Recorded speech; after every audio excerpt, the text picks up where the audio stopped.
Hi, everybody. Before we get to another great interview, the Too Opinionated podcast could really use your help. And it's easy, it's free. IMDb, which is the entertainment database, imdb.com, named us a top 100 podcast. We came in at number 82. That's a big deal because there's 15 million podcasts and growing. So to be named to anybody's top 100 list, pretty big deal for us. And the way you can help is to go to imdb.com, look up the Too Opinionated podcast, and that's it. Just bringing our page up. That traffic really helps us out. Our YouTube channel is MeisterCon Pod. All we ask is that you subscribe. It's also free, but that really helps us to attract these amazing guests that we keep bringing on the program. And that's it. Two easy ways for you to support us, and we would really appreciate the help. Now let's get to that interview.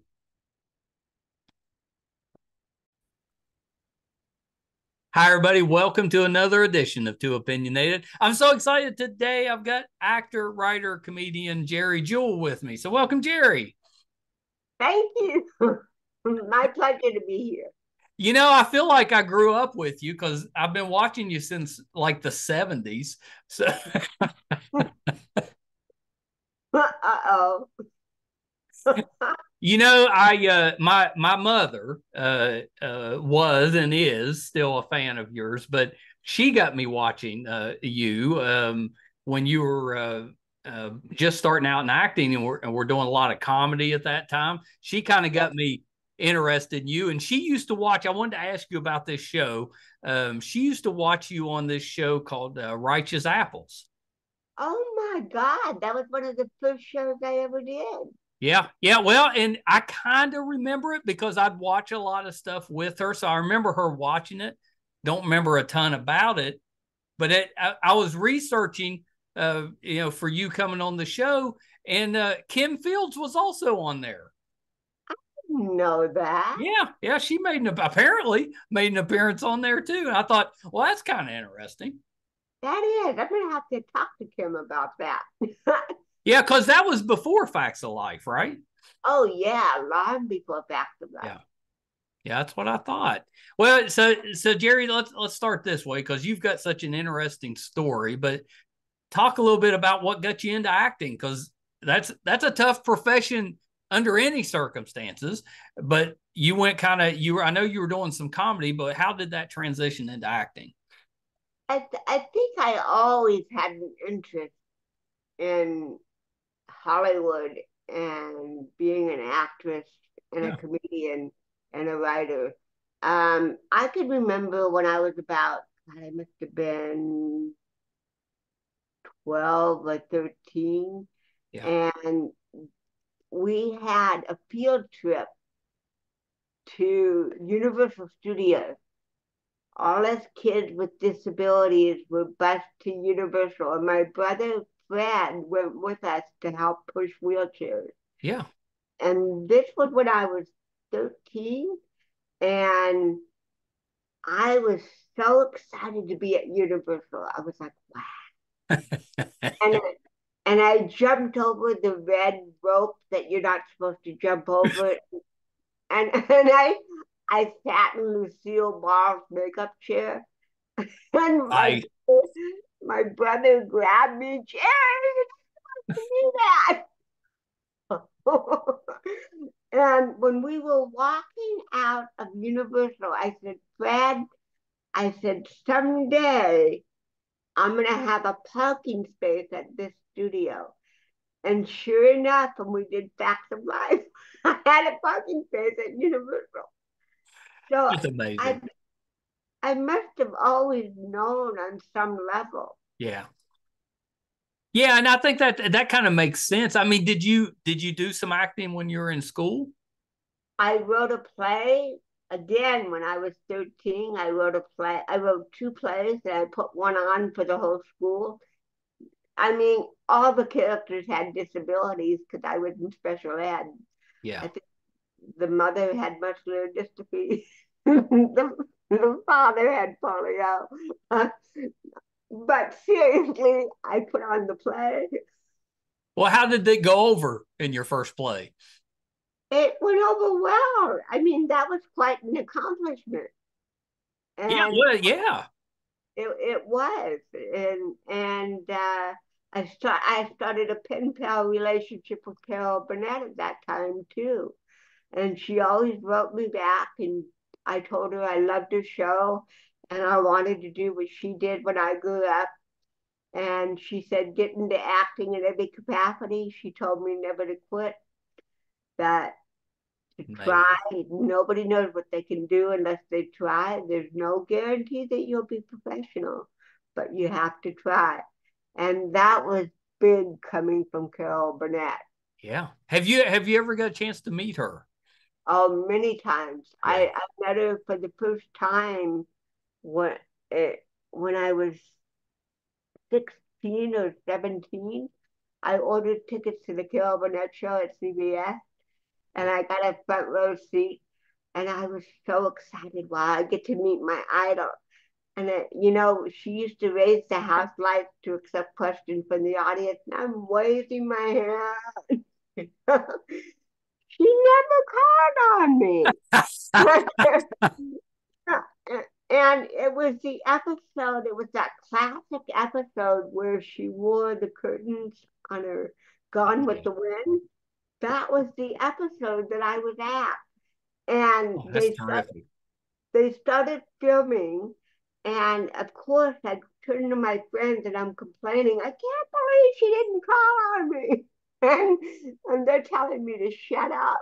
Jerry, would you just shut up? We're trying to watch the show. So then at some point, I think Tim Conway cracked up Harvey Korman so bad they had to stop and take a break. And so immediately when they took the break, I resumed with my complaining. I can't believe he didn't call. I wanted to talk to her. And Audrey said, she was one of my friends who was with me. She said, well, you better think of what to say to her because she's coming over here right now. Oh boy. Oh, she is not. Yes, she is. And within seconds, Carol Burnett extended her hand to me. She said, hi, you must be Geri Jewell. And my friend was shocked that she knew who I was. We had never met before. And I said, how did you know? And she said, just a lucky guess. And she told me that she loved my letters because I wrote her all the time. And she loved my letters. She loved my poetry. She said, I put your poetry up on my office wall so everybody can read your poems. I was so, Amazing. oh my God. And I said, Gil, can you do one little favor for me? And this is a woman who's trying to put on a show right now. What else do you want, Geri? I said, well, I wrote a paper about you for my English class, and if you sign it, I'll get a better grade. And she signed it, and I still have it. I love that story. And I mean, she's still acting. She's still Yeah. amazing. And I'm good friends with one of her daughters now, Jodie Hamilton. Yeah. So Yeah. yeah, it's just What does she think about you writing her mom? she she's she supports it 100%. I tell you as a secret. I've never told anybody this before, but I was in a coffee shop where you play games. They have games and coffee. Yeah. It was the alternative to going to a bar and drinking. Right. And I was there with my friend Terry, and she said, look who's sitting over there. Ooh, that's Carrie Hamilton. That's that's Carol Burnett's daughter. Oh yeah. Well, go say hi to her. Nope. And the reason I didn't, what was going through my head, I wanted to meet Carrie, but I didn't because I had a pen pal relationship with her mom, and I thought, oh, she's gonna think the only reason I'm talking to her is because I love her mom, and that must get old. I'm not gonna Yeah. bother her. And now I wish I had, you Well, know, yeah, you should have. now that maturity has what, at 68, I'm mature now. Well, it takes some time for some people.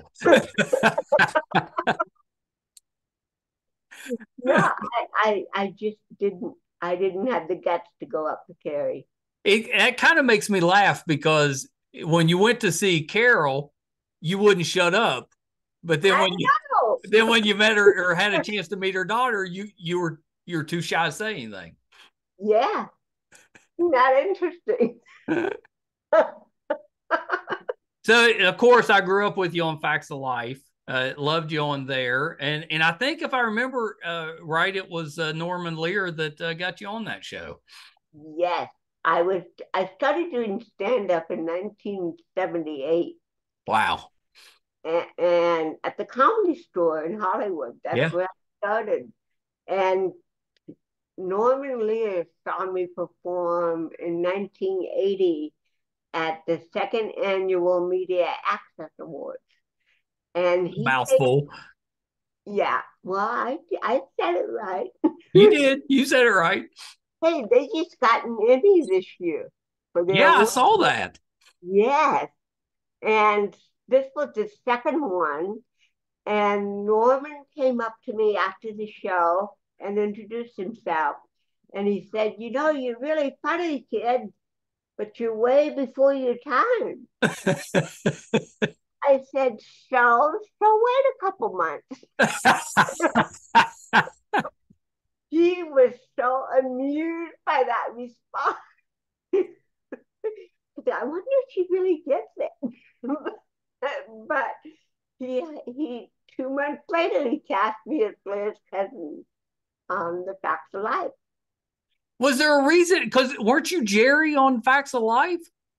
Yes, Why didn't he give you a different name? I don't know. And then when I did Deadwood 20 years later, that character was Jewell. You know, I'm going to get another series as soon as I let them know what my middle name is. I hadn't even thought that. That's right. You were Jewel on Deadwood. That's actually pretty funny.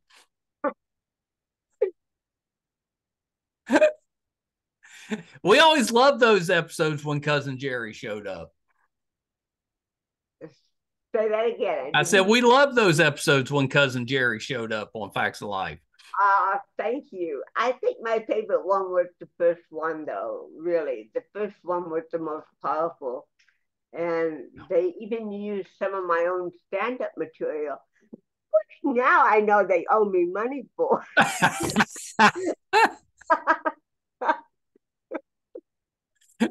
Yeah, you should still be getting some money off of that. No, really. No, I get residuals. What I'm saying is they used my comedy that I was Yeah. using at the Comedy Store. Yeah. Yeah. But But it had to feel good though, right? It had to feel good to be able to do your some of your routine on network television. it was surreal. Yeah. And it was a dream come true. And Lisa Welchel, who I just reunited with recently, we had dinner last week. Oh, that's awesome. And she was so supportive of me. If you remember the first episode where I had to do that song and dance, Tea for Two, Yeah. what people don't realize is that to sing and move your body at the same time with CP is so difficult because the brain is only, it has to get both parts of the brain working together, which is Right. always hard with CP. And she practiced with me for hours until I got that down. Yeah, that's awesome. It felt like that cast was really close. It was. We became roommates, actually. She invited me to be her roommate. We were Really? roommates for a year. Yeah. See, as a fan, that I love that because that's what you want. You want the people that you love to see on TV to get along, and not they don't always, but I love it when they do. Really? They don't? That's all I hear. How did the role of with Deadwood come about? Because that's such a great role, but that was a role we hadn't really seen in a Western before. That's very true. Yeah. um, what a lot of people don't know is I broke my neck in '99 from No, I didn't know that. yeah, from C1 to C7. Ooh. If if you remember and you watch my earlier Facts of Life episodes, I moved my head a lot. You did, yeah. I can't move my head anymore because I have a titanium neck. Oh, yeah. No, I didn't know that. It's I get 3 vials of Botox injected in my neck every 3 months for chronic pain because the cerebral palsy won't stop moving my head all over, and my neck is going, I can't do that anymore. Stop it. Well, I've got a plate in my shoulder, and it like I can't scratch my back the way I used to be able to. I can't imagine having metal in your neck. Yeah, it's it gives a whole new meaning to a stiff neck. But anyway, in 2003, I was still recovering Yeah, from neck surgery. I mean, I was a wheelchair user for a year after the surgery because I had to learn how to walk totally different. My walking de- moved, in other words, cerebral palsy dictated how I was going to walk. And if you're going to change that, I have to find a different way to move my legs. Does that make sense? it does. Yeah, it does. And yeah, that I bet that was difficult. And I honestly thought that my career was over. I thought there's no way I'm going to work again. And in 2003, back then, they made the patient pick up the Botox at the pharmacies and deliver them to the doctor. Right. They don't do that anymore because, of course, a lot of the patients sold it for twice as much. Right. Of course. but but I had to pick up Botox at the pharmacy at 8:30 in the morning, and I was in so much chronic pain. My arms hurt, my neck hurt, my head hurt. Yeah. I I couldn't even button my pants because it hurt so bad to do something that simple. So I went to the pharmacy in my pajamas thinking that nobody's going to recognize me. Right. Nobody. Famous last words. I know. I'm standing in line, and this man turns around. He goes, "Oh my God, you're Geri Jewell." And I didn't even want to admit that I was who I was No, I'm not. because I looked like shit that morning. I wasn't wearing makeup. I looked horrible. And he said, I love you. I have watched you on Facts of Life. I watched your comedy. You've inspired me.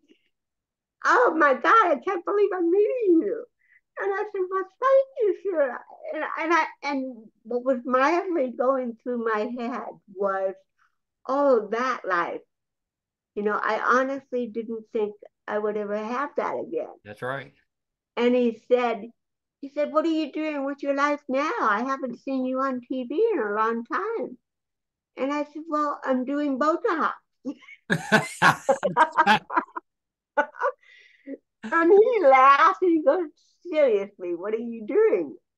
I said, seriously, I'm doing Botox. And he said, "You want a television series?" Now, wait a minute, wait a minute. This is a pharmacy. This isn't a casting office. Right. Uh, it's not nice to play with someone's mind in a pharmacy.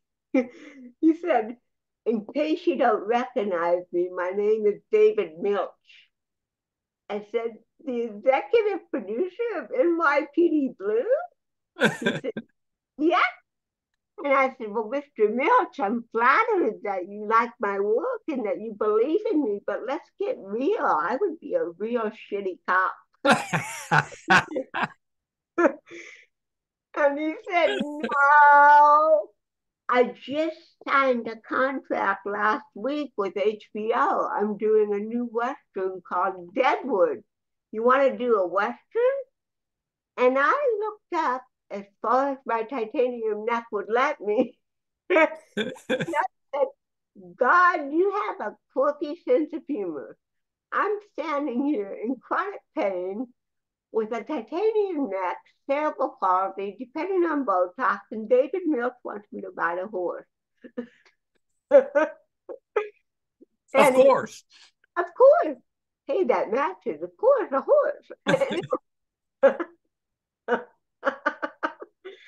And he asked the pharmacist for a sheet of paper, and she handed him a prescription pad for an antidepressant, and he wrote his phone number on the prescription for an antidepressant, and that's symbolic because what he was offering me was an antidepressant. He was putting me back to work. Amazing. Well, Yeah. that what a role. I mean, that's you were so great on Deadwood. I mean, that was it's absolutely one of my favorite roles in anything that I've seen somebody in. You were terrific. Thank you. That means a lot to me. That was an Didn't incredible. you didn't you play like an officer on 21 Jump Street? I did. I thought you did. I was like, well, that isn't totally crazy that you'd want to be a Oh, police it officer. was. It was a treatment that I wrote and sold, and yeah, it was a stretch. I mean, come on.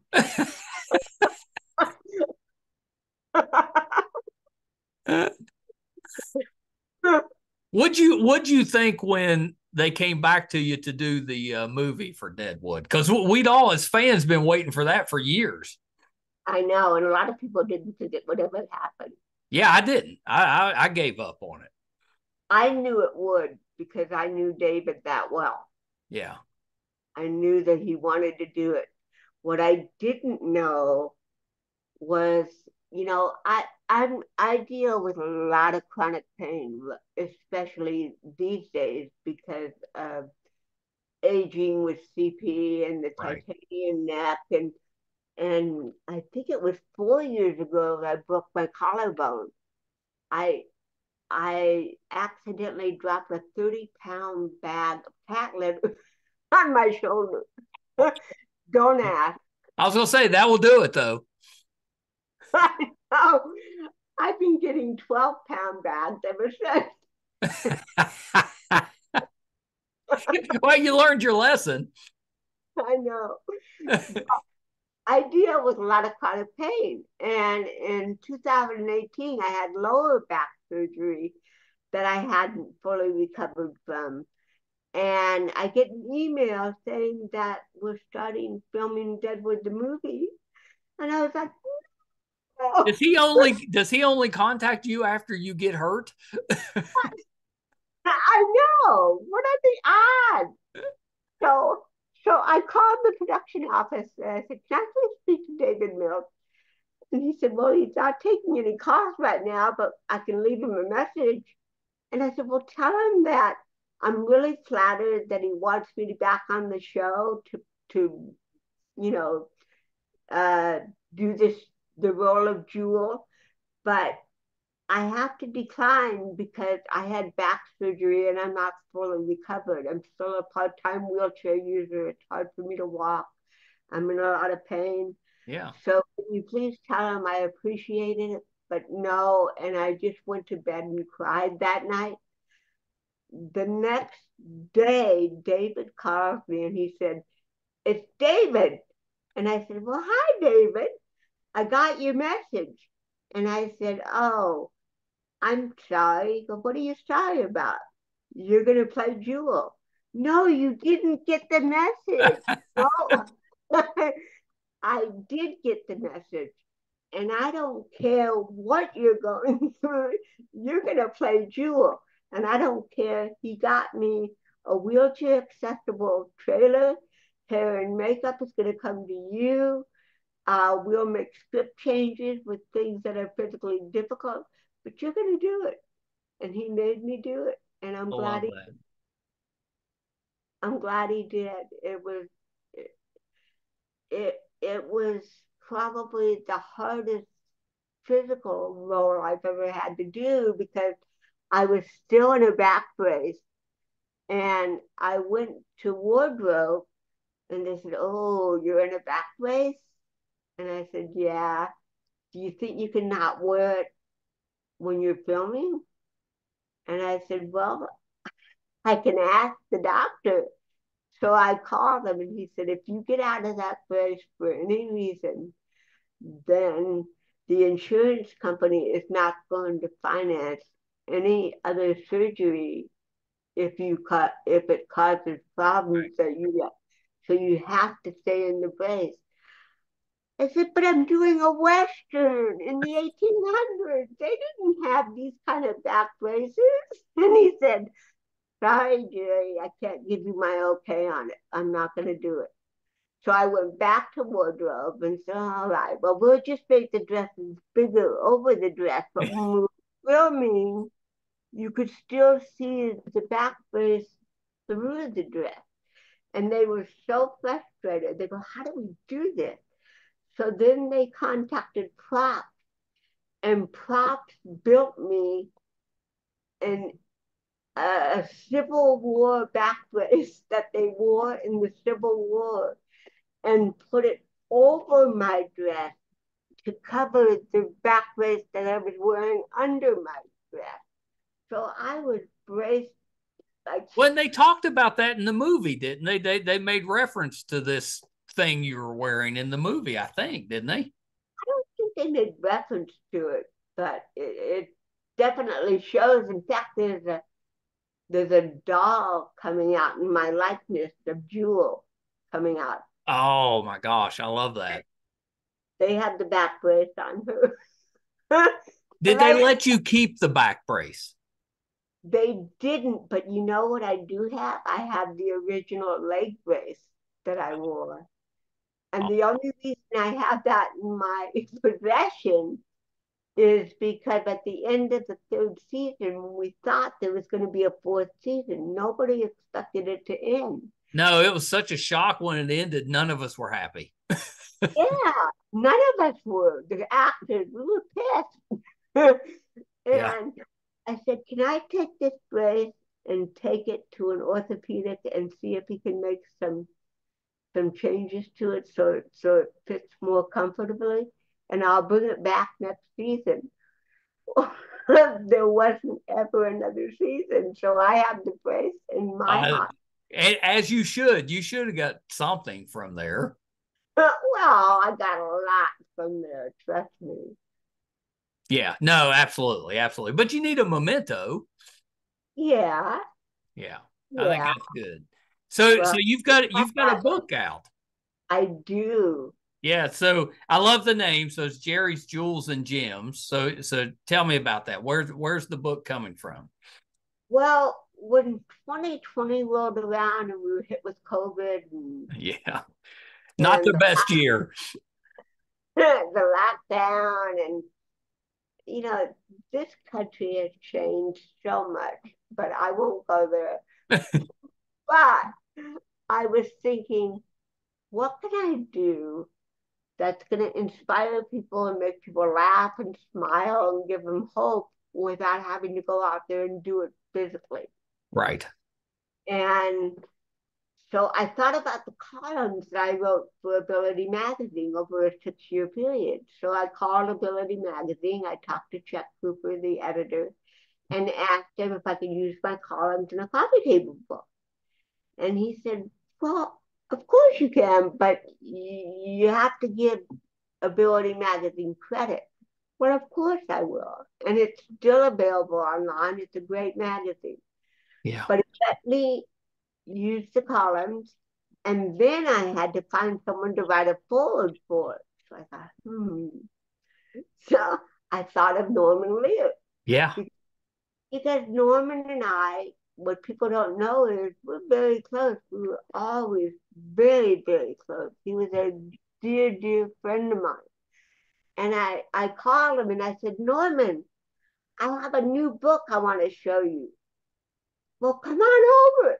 So he invited me over to the house and I showed him the book. I said, I know you're really busy, Norman, and you have a lot on your plate, but can you write the foreword for my new book? It's a coffee table book, Norman. And he said, but what if they don't have a coffee table? And he wrote the foreword at 101. 2 weeks later, he delivered it. Amazing. That was his last gift for me. And it's Amazing. a foreword. It's amazing. I mean, he stayed busy right up through his 90s. It's crazy. He stayed busy through his 100s. I mean, I had him writing a foreword at 101. Wow. I mean, that's terrific. I'm so glad that you were able to get him to write that, because I mean, what a gift. It was a gift, and I don't take it for granted. You But know, so what do some of your columns discuss? What's the topics? well, there's all different topics. There's one on laughter, which you and I are very familiar with. That's right. Uh, how it improves our health. You have to have a sense of humor. Yeah. There's one on this is an interesting one, on a scrapbook that got stolen from me in the 80s. My Oh, apartment was broken into. They took everything. They took videotapes, clothes, awesome. It's terrible. TV, even my phone they took, so I couldn't call the police. they they took everything. And 30 years later, I'm on Facebook, and someone private messaged me, and he said, I have your scrapbook and I want to get it back to you. And I thought it was a way to talk to me, you know. Yeah. I said, no, you don't. He said, yes, I do. And I said, no, I never kept a scrapbook. He said, yes, you did. and, and I said, well, then upload photos of it. And my God, I had completely mentally blocked it. It had my original contract with the Cheech and Chong film, Nice Dreams. It had letters from Charlotte Rae. It Wow. had letters from Lisa Whelchel. It had cards from Norman Lear. It documented what it did was it validated my whole book that I wrote in 2011 because I wrote a book called my autobiography, I'm Walking as Straight as I Can. Yeah. And when this scrapbook came back to me after that was published, I realized, wow, this validates everything I wrote because I even had a photo of my checkbook log, not the actual check. And in 1982, I had $400 in the bank. And I take that in the scrapbook. My first manager was arrested and went to prison. Oh no. I didn't put him there. He stole millions of dollars from other people, Oh, it's terrible.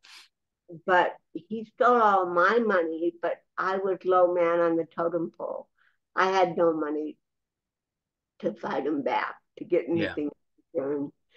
So there's a whole article on the magic of that scrapbook and how it got back to me 30 years later. I love that story, and what a great gesture on the fans' part. I mean, most probably wouldn't have reached out. That's terrific. Well, I asked him how he got it, and he said that in the 80s, a woman came into his, because he ran a memorabilia store, Yeah. celebrity stuff, and she bought a bunch of stuff in to me, and I opened up this scrapbook, and I thought, wow, I can't sell this. This is too personal. This was stolen. And he tried to find me, but a lot of people couldn't find me because I'd moved, God, 37 times Oh yeah. in my adult life. Most people don't think of calling SAG and asking, what, you know, where's Geri living now? Yeah. So, but he friended me on Facebook, and he wanted to return that book to me. What a gift! I Amazing. mean, I I don't take that for granted. That was a big thing for him to do. He was closing his store, and he found the scrapbook again. He goes, "Oh my God, I gotta get this back to Geri Jewell." And so he messaged me, and I drove to Vegas. It was in Las Vegas. That was worth the drive, though. It was. It was. I still have it.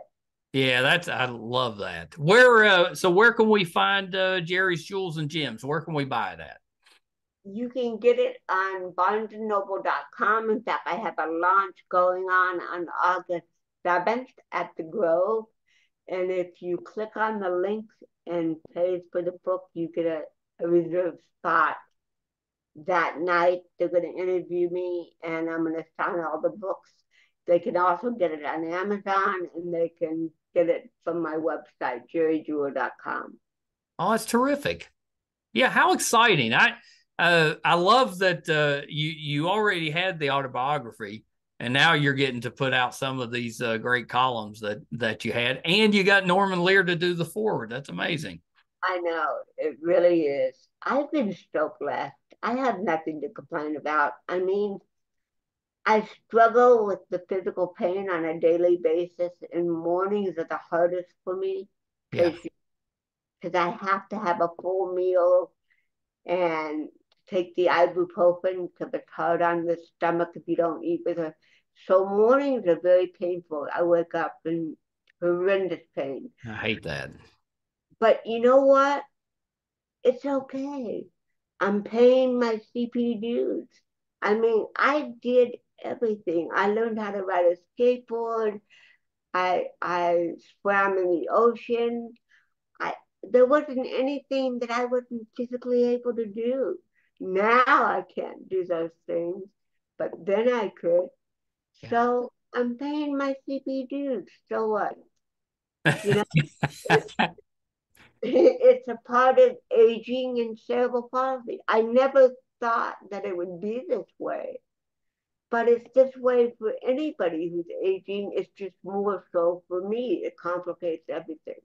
Yeah, yeah. Well, and I think part of the reason that all of us love you so much is just because of how you handle the difficulties that you have. You handle it with such grace and such honesty, and just your outlook on it is kind of inspiring.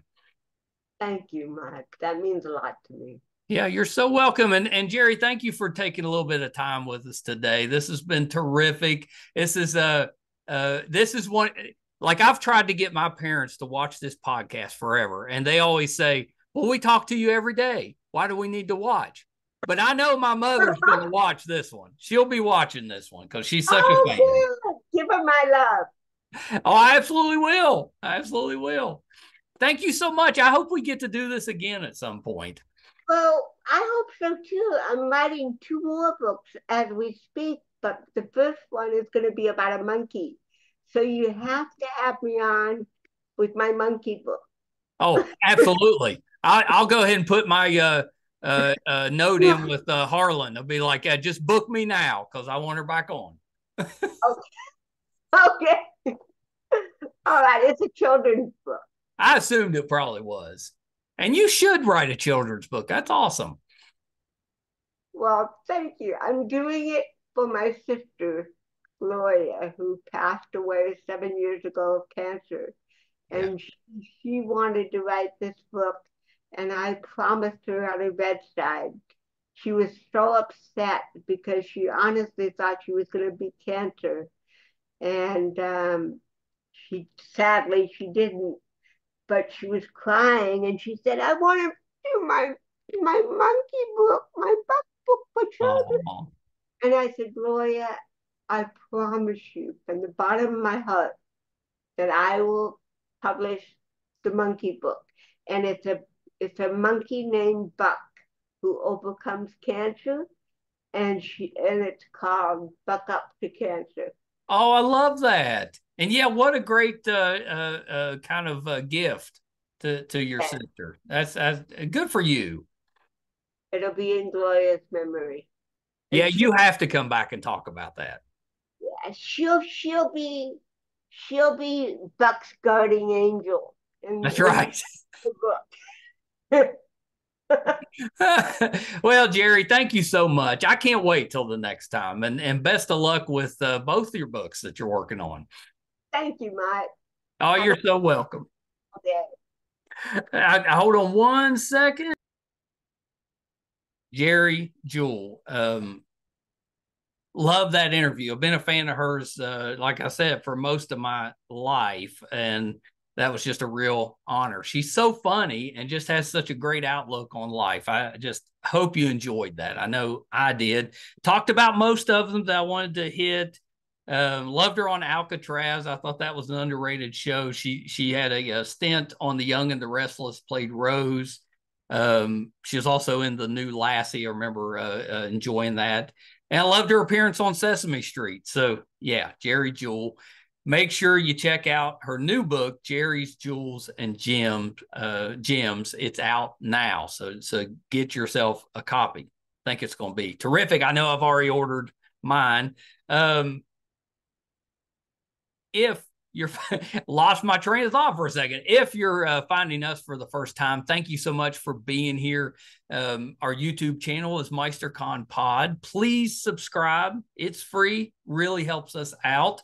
Our website is meistercon.com. You can find, right now it's 818 episodes and counting, audio and video versions on the website, meistercon.com. So definitely check us out there as well. Thank you guys so much. Till next time. Bye, everybody.